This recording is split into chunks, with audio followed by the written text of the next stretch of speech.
What's up, Casselberry? Welcome to another exciting, dynamic episode of the What's Up Casselberry podcast. This is episode 161. Robin, you are raising your game on the intro because really you good. know that we have some very, very special guests today. Exactly. I don't want them to listen to this first part and be like, what did we agree to?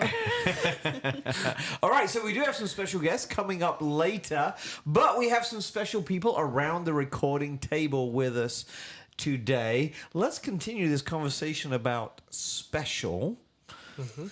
Carlos, Robin, Aaliyah, if you had a special superpower, what one problem in the world would you like to solve?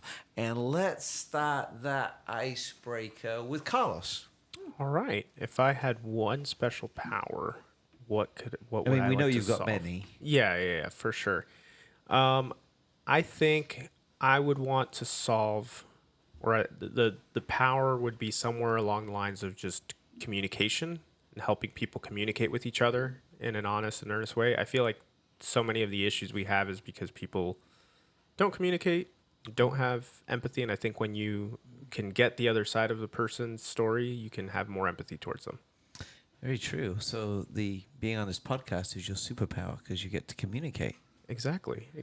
Yeah, none of our listeners have written in and said Carlos has a superpower, though. Yeah. Well, but either that or flying. Oh, that Yeah. would be cool. Aaliyah, what you got? What would be your superpower that could make a difference in the world?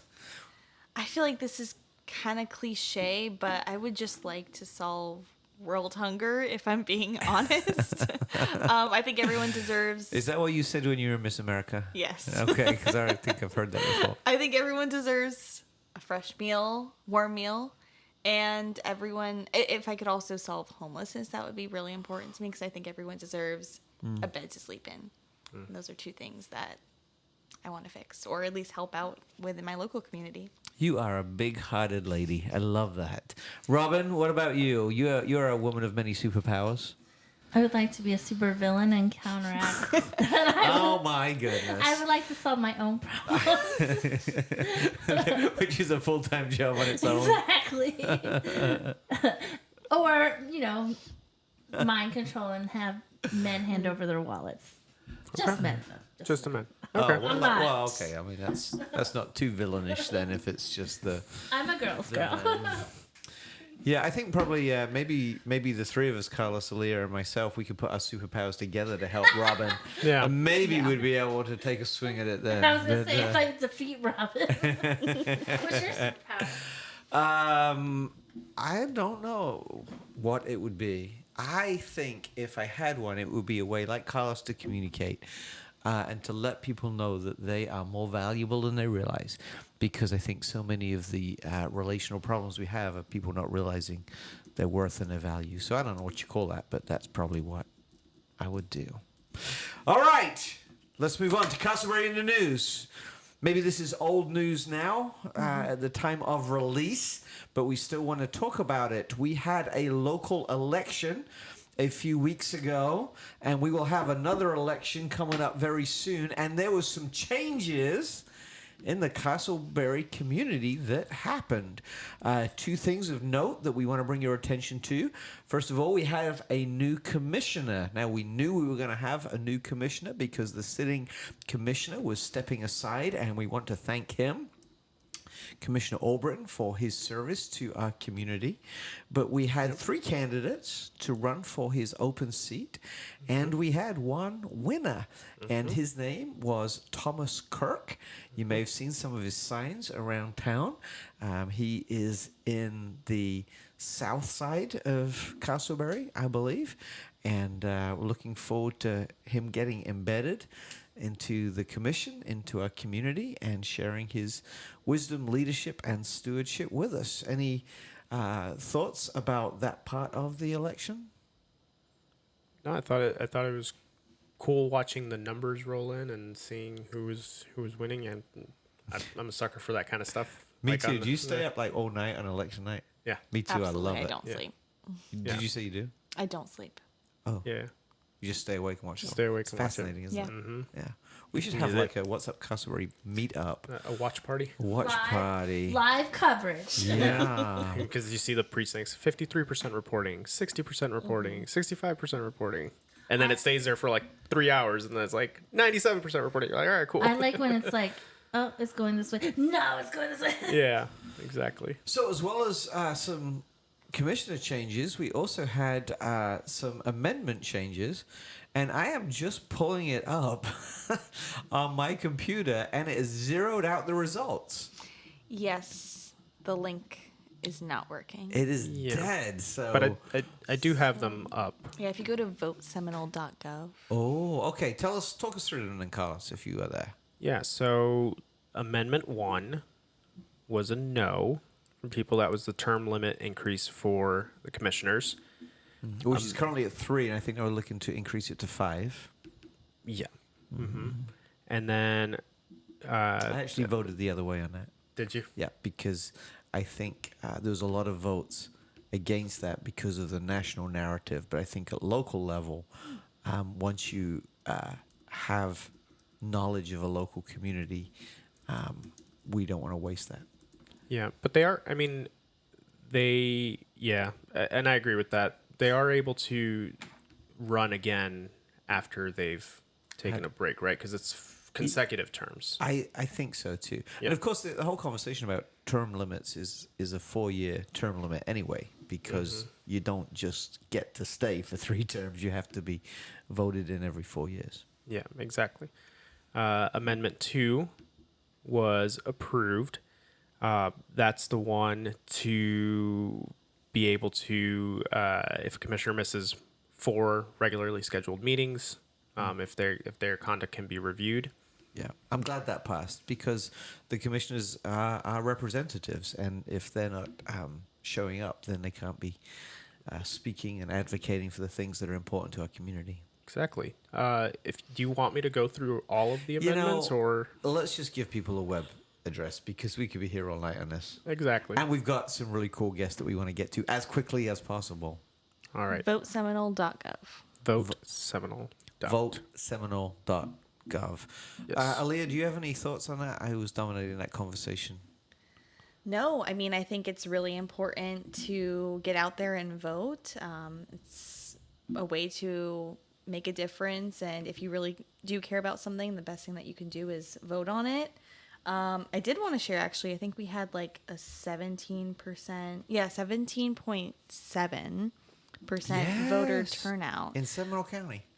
Yes, which some people were upset by, some people were very pleased by. I know with these primary elections, they can have a low turnout. So, And even in the primary, there wasn't a lot of competitive seats, right? A lot of people just had the one candidate, and therefore we didn't need to vote for them.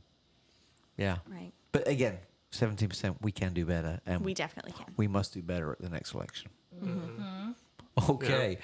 Robin, that was your headmistress. Like, I'll be coming around your house if you're not going out to vote. I will come pick you up and take you to your polling place. All right, let's move from our conversation about politics, which I'm sure was fascinating to everyone in Casselberry, to our dad joke of the week section. Yay. Although, you guys, you really need to make them good, okay? Because we got, like, real professionals coming up. So, no pressure, though. No pressure. Got it. I'm feeling it. Who wants to go first? I'll go first again since I'm That's prepared. Right, Queen. Okay, since I am prepared. Did you hear that little dig, Carlos? That was meant towards you and me. I Hey, think Carlos so. had the best one last time, so. All right, Robin, are you the judge of the I am. dad joke? Is this the new thing that Robin's the judge? Yeah, Okay. I'm good with it. All right, so if you listen to the last episode, it was from Alien Romulus. This is another one. Again, they had a lot of dad jokes. You should go see it. If you're scared of aliens, don't go see it. But why did the blind man fall down the well? Why? Why did the blind man fall down the well? Because he couldn't see well. All right. Okay, My Robin, theater did you- audibly laughed at that. did? The whole theater that I was in to see Oh. this movie. I'm And not saying it's not funny. I've just, I've heard better. Okay, well, Robin, you may hear better When will right it now go? from me. Okay, we have two very talented ladies as our guests today, Correct. right? One of whom was nominated, and you will hear about this in a little while, for 2 Emmys. Amazing. Another won all kinds of awards, an actress. So my joke kind of leans into that side of things. Did you hear about the Scarecrow who won an award? Mm-mm. He did. Okay. He was outstanding in his field. Stupid. In a good way. I actually really like that. Thank you, Aaliyah. And it's I'm fitting with laughing, aren't I? fall and Yes. All right, Carlos. I think from Robin's reaction, the points are still on the table to win this dad joke of the week section. you Yeah. win, I swear. Yeah. I want, it's about selling it with confidence. Okay, you got to go into it with confidence. Okay. He gets several points on delivery alone. Yeah. So I'll tell you this, right? All right. He blew it. Lost That the was confidence. it. He choked. He had nothing. So, Robin, who is it, Aaliyah or myself? I'd like to. I'll say this about school. School started recently, and I was trying to figure out what the differences between some of the subjects were, and I realized that geology rocks, but geography is where it's at. Oh, You're joking. Robin, come on. I think she's doing it on Nailed I it. think she is. I think she is. All right, Robin, need we ask of this week's contribution to the dad jokes in the week, who was the winner? You're all winners to me. Stop. We heard your cackle gave it away. Listen, when Carlos's check stops clearing, then I'll take one of you. I see how it is. All right, let's hear a word. Talking of checks, let's hear a word from our sponsors, and then we will be right back with our dynamic interview with some dynamic ladies.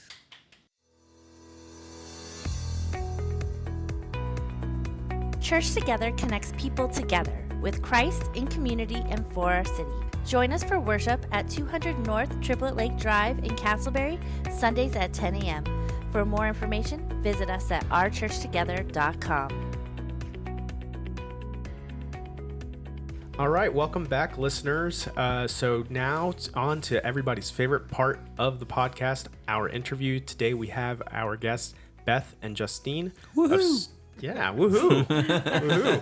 Of Studio Lot Orlando, which is actually located at the Oviedo Mall currently. Fantastic studio with a bunch of different set pieces that are there mostly permanently, but get adjusted and moved around as people go and film, TV shows, music videos, short films, movies. So we're very excited to have you join today. Appreciate you making time for this. We'll get started right away with kind of an icebreaker question. And this will be for both of you. If your life were a movie, what would it be called and who would play you? There's a lot of pointing and laughing going on here. I'm not sure what's happening. I can't speak for Justine. My life for a movie, I would probably... Wait a second, I have another idea. That wouldn't be the name of it. Okay. That tells us a lot about you, actually. Yeah, I have a lot of different ideas a lot of times, and she kind of reins me in because let's do this. Oh, let's do this. So Studio Lot was that initially. And who would play me?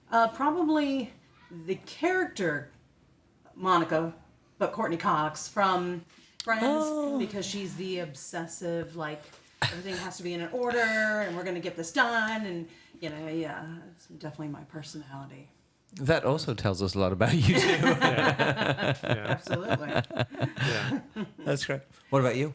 I don't know if I should say this, but instead of like rags to riches, it'd be like from hot mess to I'm sort of kind of okay now. That is a great movie title. I like it. So another icebreaker question. What was your favorite TV show or movie growing up, and what character did you relate to the most? My favorite movie is Back to the Future, and it's not everyone's, but a good majority of smart people love Back to the Future. Not the dumb people. They can't stand it. It's just a classic in writing. It's a classic in storytelling. I love if you really go into the history of Back to the Future, and you really, that's how much of a fan I am. And you go back into the history Go of... back into the future. Okay. No, you see where they came up with the idea. The guy was at his house, like looking at his parents' like yearbook. One of the writers, and he had no idea his dad was the class president. He had no idea his dad was this. So it's that thought of what your parents were growing up. And I always think, like, what if my parents were different growing up? How would they be now? Like, if they had different circumstances and different things that happened. So that's also the reason I liked it. Interesting. That was a deep answer. I like it. What do you got? Death becomes her, hands down. Thank you. Meryl Streep. She's funny. I relate to her. She's just kooky and totally herself, and that's what I love about her. I like when I can see actors and artists and just people in general just like totally be authentic and like embodied of like who they are, and then be able to embrace a character that's totally goofy and kind of narcissistic. But I like that. Like, it's funny. That's good. It's a little unbodied in that one, though. Not in. Oh yeah, she kind of she lost some limbs.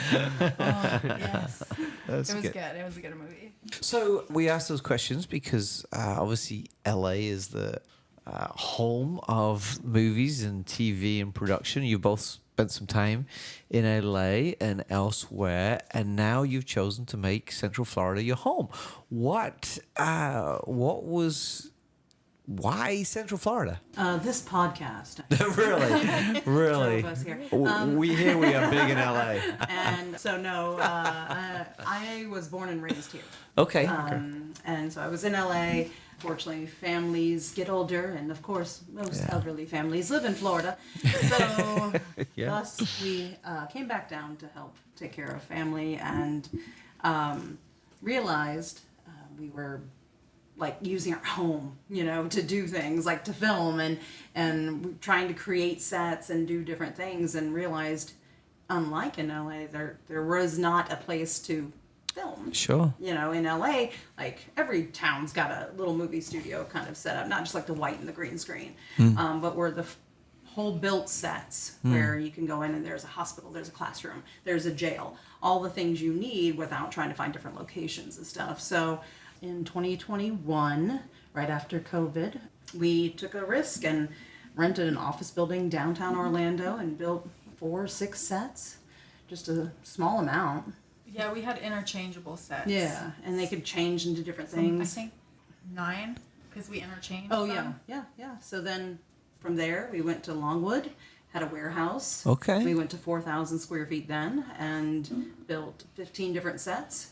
And then we had to leave that location because someone else bought the building. So Oviedo Mall is our current home of residence, which we love because it's family friendly and it's got tons of free parking, and there's a Starbucks. So I mean, what more could you need? A place where there's a Starbucks.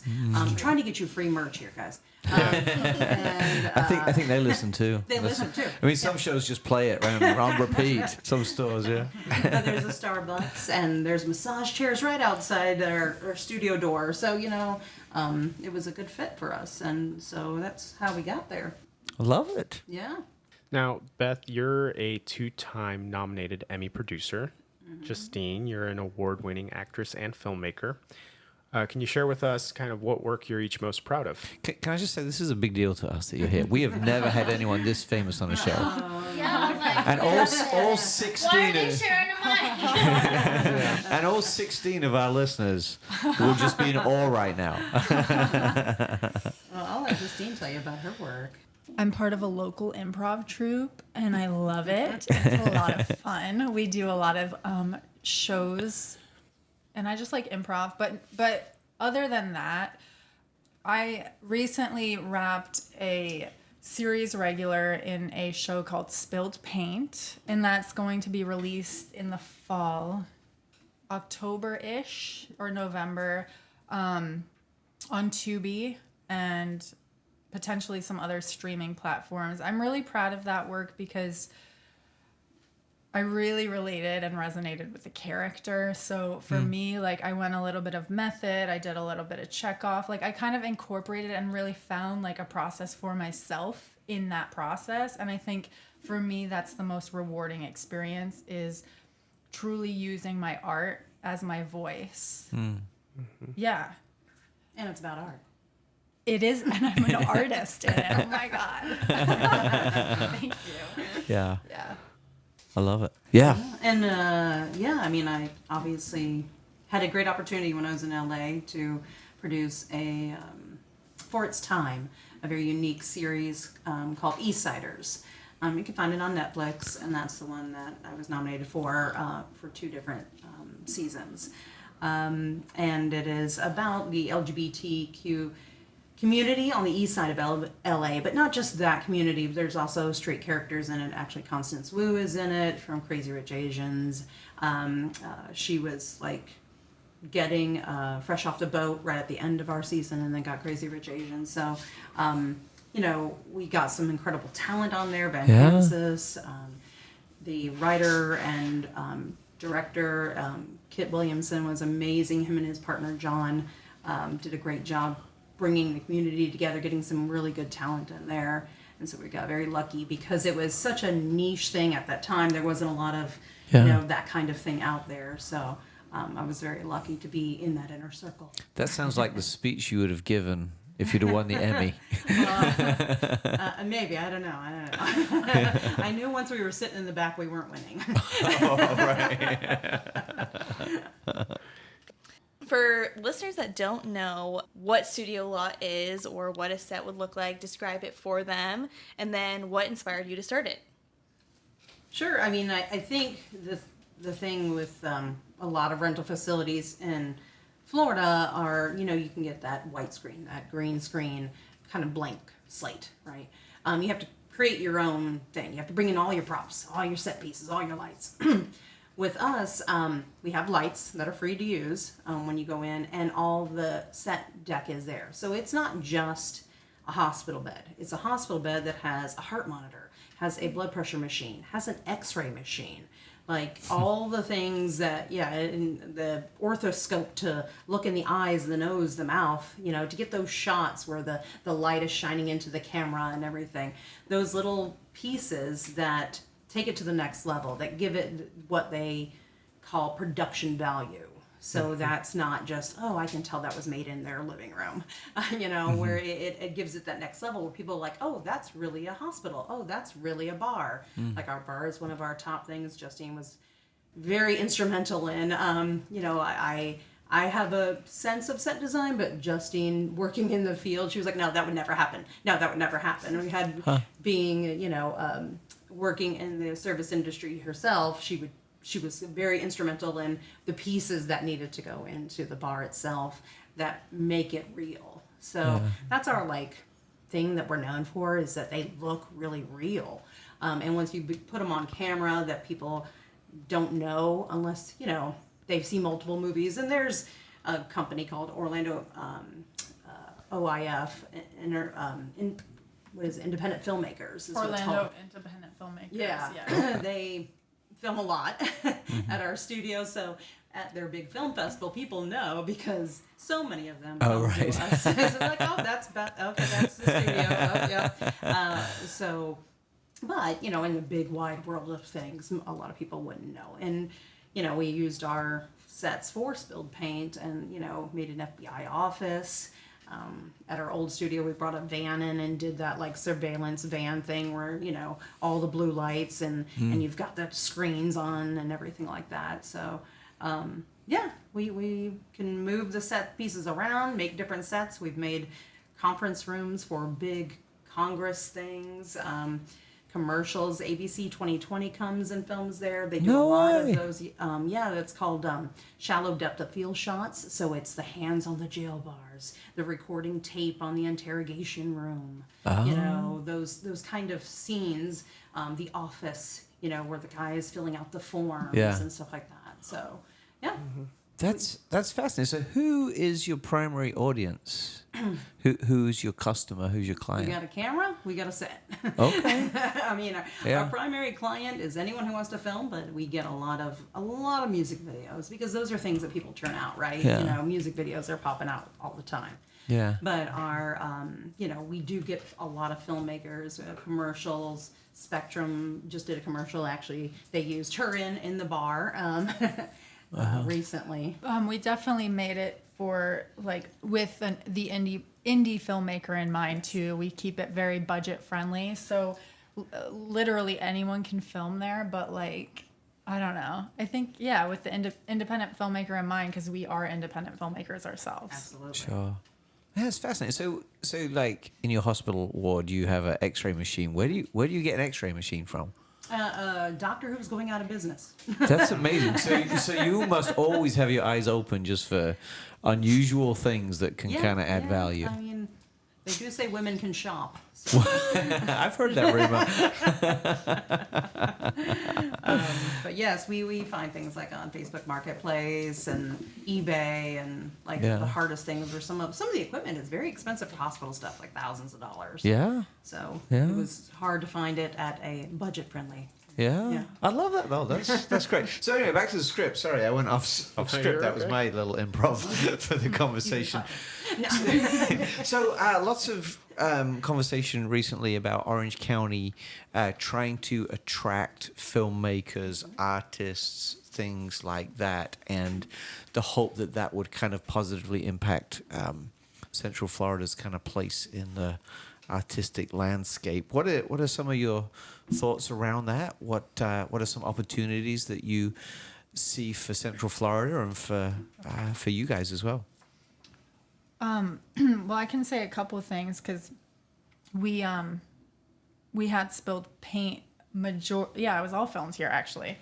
So with that, we did bring in talent from LA, and we paid for hotel rooms, and then they spend money on food, and they spend money on whatever they need. So like not like you're bringing a crew, you're bringing cast in from other states along with the local cast and crew that you hire, and everybody's going to be spending money. So we had people come in from Miami, from Tampa, from LA, and from Atlanta, and they were all coming here with their money. So I think that's definitely a benefit because it's boosting that the local economy. They're spending at local restaurants, they're Sure. spending the local hotels, Airbnbs, and stuff like that. So Yeah, That's one. we spent about $120,000 to make the series, and it was spent here, Yeah. and a good Yeah. majority in Sanford, Seminole County, you know, in Longwood, Yeah. in different hotels. Airbnb. There was Airbnb down the street here that we rented out actually while they were filming. So,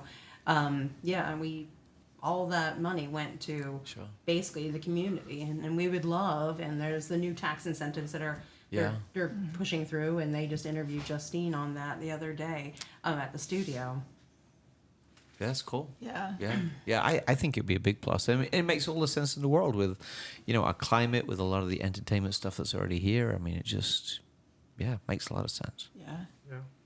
Well, and then there's like also the fact that like if you're bringing productions in, even if they're independent productions, like a low budget production is considered like still $1 million. Like it's still ridiculous. So you're still bringing in probably name talent, meaning like celebrities. And if it gets anywhere on a streaming platform and does well, well then people are going to be like, where did they film? And then they're going to want to visit. So that can also bring tourism into the state, which Which is what we're built to do. Exactly. Yeah, that's good. Absolutely. So you mentioned the interview that Justine just did, and I did read that, and I thought it was fascinating. And one of the things that kind of piqued my interest in what I wanted to know more about was, it's not just a filmmaking space now; it's kind of transformed into a storytelling hub, so to speak. Can Can you tell us a little bit more about the local filmmaking scene and how that hub has kind of popped up there? Yeah, we get a lot of people that, like, we're hosts for Women in Film and Television. We're also members, but we're also hosts for their Orlando meetings. So Women in Film and Television is a national brand, and it's all over the United States. And we're currently working on a PSA for a local charity, and so we're coming up with a script and casting it and using our people that are in that group to make that PSA. There's also a lot of networking that we do there. Florida Film came in, and Film Florida, it came in, and they did a big thing with the Orlando Film Commission, and they did a big speak on what the Orlando Film Commission does in regards to getting your permits for using spaces, a lot of the free services they offer, along with Film Florida that talks about different tax incentives and such. I love it. So those are the stories. So people will come to you. When we mentioned the storytelling hub, they will come to you to tell their story, and you'll capture it and that kind of stuff. Yeah, absolutely. I mean, we try our best we can, but we also have a network, right? Sure. Of directors and videographers that can help, even down to other makeup artists and crew. Yeah. We have, because we've been open now for 3 years. Yeah. We have that network where we can go, here, try them. They'll help you out. I imagine that's quite a gift to a lot of your clients too, because everybody thinks they can do it, but very few can, right? And everyone thinks it's a whole lot easier than it actually is. So to be able to put them in touch, that's awesome. Yeah. I love it. Love it. So what would you say are your most loved or most used sets? Oh. I know this one. Well, definitely the bar, and that's not because I Now, do you have a liquor license, or is it all just kind of pretend? It's all Okay, pretend. all So right. like our liquor bottles, they're filled, and I did like water mixed with like different food colorings just to get the exact. Like I became like a scientist in like a laboratory filling those bottles, because I'm like, no, that doesn't look real. Maker's Mark has to be this perfect like tannish brown. But yeah, so I liked building that set personally because I've been in the restaurant industry forever. And people come in and say like, oh, that looks so real. And then it is really hard to get a restaurant to shut down in order to film, or they can charge you a lot to film. So that is definitely a use set. The hospital for sure, because you can't walk into a hospital and be like, let's shut down a hospital. Like people are the lawyers don't like that not, with all the potential liability. No. Yeah. And then like the jail, that's another thing. People like the jail. Like what would you say? Like music videos? Yeah. Music videos. Like the jail a lot. Trying to think what else. Oh, the police station. So we like have sets that match. So like the jail, the police station, the interrogation room, those kind of all blend together, which is really cool for not only music videos, but a lot of independent films.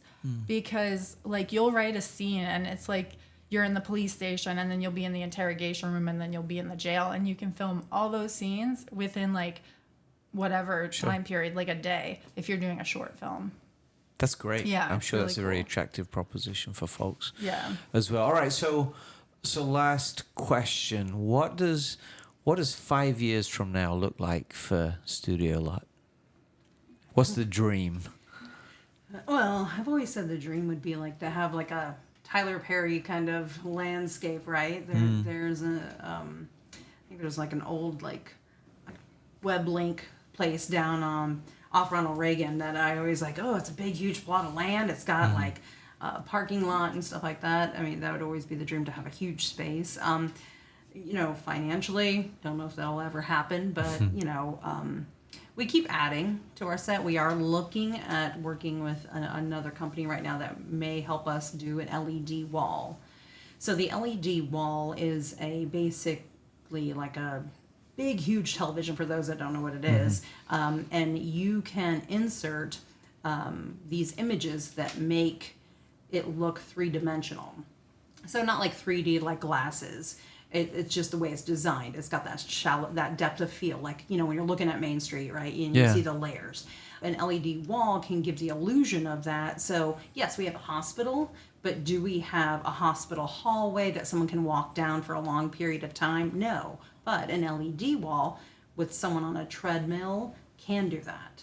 So the wall, the LED wall would look like the wall's moving and she's going down. Yeah. But she's just standing in place on a treadmill. Interesting.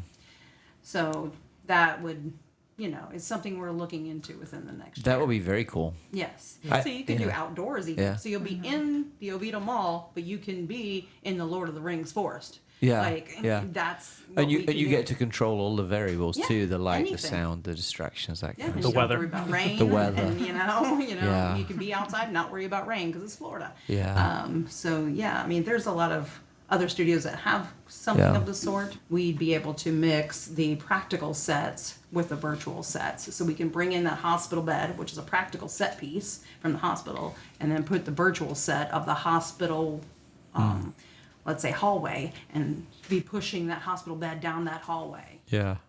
That's very cool. I love Yeah. I love some of that magic stuff that you never get to see, but Yeah. that's awesome. Well, we do have to wrap up. We could talk for a lot longer. But what I'd love is for our listeners to know how they can contact you, find out more about Studio Lot. What's the best way to do that? StudioLotOrlando.com. It's that simple. It has a set of pictures on the front page. It also has a video, so it gives you a tour of our entire studio itself. So you can see all the sets, and it goes around and looks at it without lights, with lights, so you can get the feel. Has a book now button, and then it also has a contact if you just want to ask some questions or feel it out. We also give tours for free. We do 30-minute tours on days that we're already there. So if we have like a booking on a Saturday, you want to come in before we start, we can give you a tour. Oh, I want to do a tour just because I'm Yes, curious. absolutely. I don't think I could ever make a movie or anything, but I'd love to. We should have a little field trip, Yes, we Aaliyah. should. right? Take Yeah. photos, Yeah. and we Yeah. get a lot of that too. Yeah.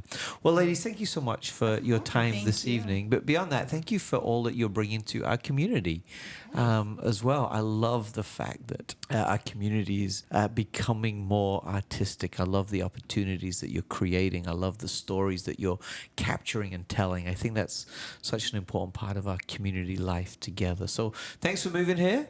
And thanks for starting here. And we wish you all the success in the world as you keep going. Thank you. Thanks for having us. Thank you. Well, thank you again, Beth and Justine, for some of your time today and for joining us on our podcast, telling us more about Studio Lot. It was very interesting to us to learn, what's going on with the local filmmaking community and to know that that you're a part of it and how you're contributing to it. So we really appreciate your time. Moving on to our inspirational moment quote. This one's brought to us by Earl Nightingale. Never give up on a dream just because of the time it will take to accomplish it. The time will pass anyway. We'll say it again. Never give up on a dream just because of the time it will take to accomplish it. The time will pass anyway. And I really like that just because, there's also that saying of the best time to plant a tree was 20 years ago. The next best time is today. Life is going to go on. If we want to have our dreams, we have our goals and plans, we have to start acting on them now. Thank you, Carlos. And thank you, listener, for listening to another episode of the What's Up Casselberry podcast. This podcast is hosted by Carlos Pereiro, the funniest one here, Andy Searles, and Alia Ray, and produced by Robin Kepi. For more information, visit us at whatsupcasselberry.com. Till next time, have a great week.